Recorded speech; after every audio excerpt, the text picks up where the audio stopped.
thank you so much for watching, listening. Super glad to have some time with you.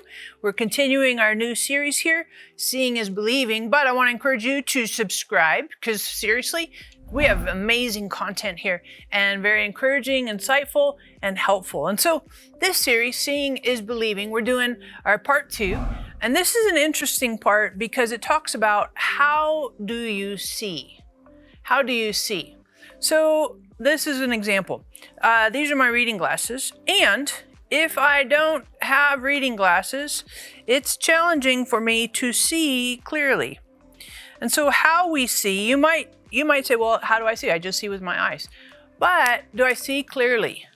Do I have murky vision? Sometimes we have like floaters or myopia. Sometimes we struggle with night vision. How do we see?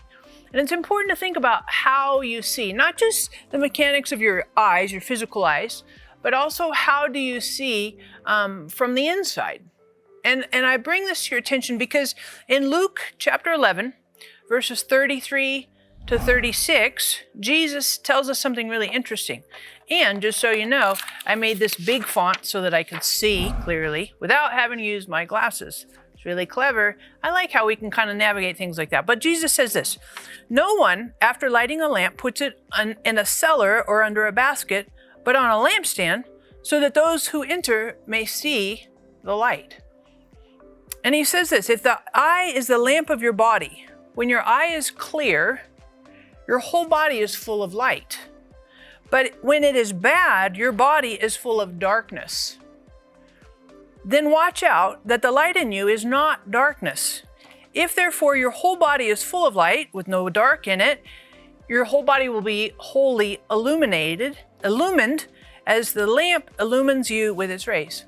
Now, I want to just bring this to your attention because I think the way we see, we don't always appreciate how do we see because we all have like filters. I see things through a filter. And so when you think about it, sometimes this is like a prism. I don't know if you remember in school, we used to look at prisms, you know, those little triangle things that were like glass and you would put light through it. And what it does to the light is it breaks it apart. It's called refraction. And it breaks it into what we know as rojibiv, right? It's that whole rainbow thing. Red, orange, yellow, green, blue, indigo, violet. Rojibiv. And the prism takes the light, clean, total light, and breaks it into each respective color. And so when you look at things through a prism, it's the light is refracted and you don't see things clearly. And I would say sometimes in our own souls and in our hearts, we have filters, we have prisms, and we don't see things clearly. We see through the filter of, I'll give you some examples. You might see through the filter of arrogance. You're like, oh, well, you know, of course they're going to pick me. Of course they're and you know, I'm good. I can do that. And I'm superior. And in areas you're like, well, I don't feel that way. But you might have that superior filter in certain areas of your life.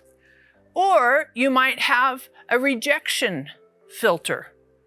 You might perceive that people don't like you. I remember I came home from school when I was a little kid, and I would always tell my dad, nobody likes me. I don't have any friends. Nobody likes me. And my dad would always say to me, oh, Sarah, everybody likes you. And I'm like, what? You know, in my head, I'm thinking, what are you smoking? No, because I had this idea, this mindset. How do I see? I saw through the lens of rejection. Thank God my dad didn't agree with me. Thank God he didn't say, woo, you're right. Nobody likes you, Sarah. You are a freak. He didn't say that, thank God. But he was trying to like correct my vision.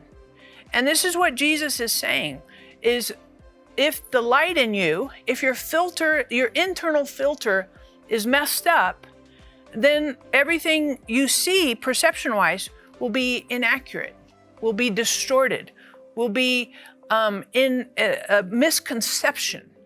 And if we base our lives on inaccuracies, misconceptions, and deception, then we make poor decisions and we do poor things and we say things that are not good, not helpful, not constructive.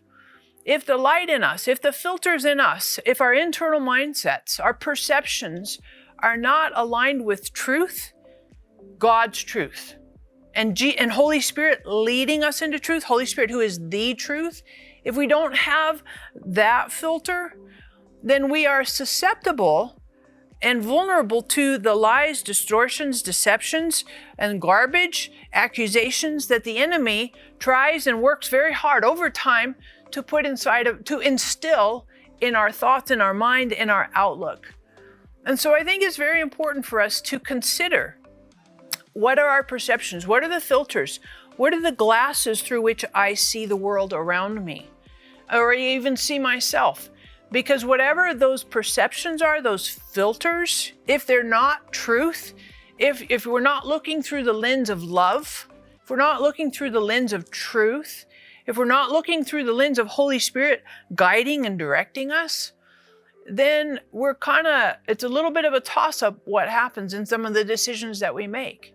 And so I think when Jesus makes this observation in Luke 11, verses 33 to 36, we would be wise to ask God to give us clear vision, to see as God sees, to organize and restructure, recalibrate, maybe remove some of those filters, and ask Holy Spirit to help you to see through truth and not deception and distortion. I think this is so important, because if our physical eyes need help and correction, like I said, you might struggle with your glasses, you might have myopia, you might have floaters that kind of mess up your vision. Some of us have astigmatism where our lenses, and we have a hard time with depth perception, night vision, all kinds of stuff. If that's true in our physical world, I want to encourage you that that's also, we can take that and look at that in terms of our internal world as well. And asking God to heal and give us clear, accurate, truthful vision. So I just want to encourage you, God has really, really good things for you, and He wants to help you live in clarity and in truth. Please make sure that you hit the notification bell right there. That'd be really helpful to keep you posted on new content. And thank you for subscribing, of course. And then I'd ask you to answer this question. If you had to pick for yourself, what is a filter that you see through a lens what's a common lens that you see the world through? It might be, rejection, it might be arrogance, it might be superiority, it might be, like you're excluded or you're kind of strange, or you might think I'm socially 100% right on, but insecure. All of us have little filters. So what would be one of your filters? You're like, I have a whole boatload. Well, okay, but just put one filter. And again, thank you so much for subscribing. Of course, we have to wait for these fantastic jokes. Last week, we did a ship joke, the red ship, the blue ship, and the crew got marooned, So another, in line with the whole boat and water theme, how do you communicate with a fish? How do you communicate with a fish? I'm giving you this joke all of my friend Reuven. So just a shout out to Reuven here. You communicate with a fish by throwing him a line. If you didn't like it, next week is going to be so much better. Thanks again.